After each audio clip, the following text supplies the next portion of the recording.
চেষ্টা করলাম আমরা এই জনাব তারেক রহমানের পক্ষ থেকে আসছি, ওনার সালাম দিবেন।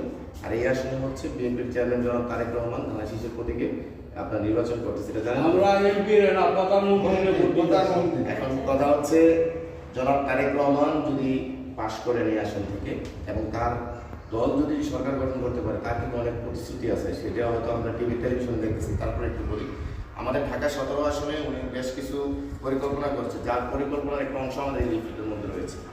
আর আপনাদের পরিবারে যারা মহিলা আছেন না, বিশেষ করে যেমন আপনাদের বলছি, আপনাদের কিন্তু হচ্ছে যদি সরকার গঠন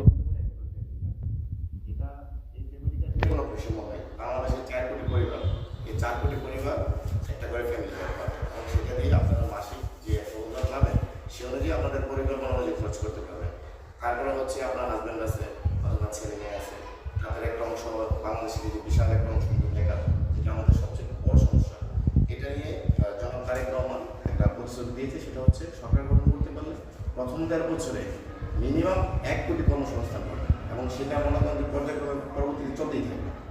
অর্থাৎ 17 বছর ভোট দিতে পারেন নাই, আপনাদের কাছে অনুরোধ, কেন্দ্রে যাবেন, সকাল সকাল যাবেন, সিরিয়ালে থেকে সপরিবারে সকলেই যে ভোটটা দিবেন, অবশ্যই জনাব তারেক রহমান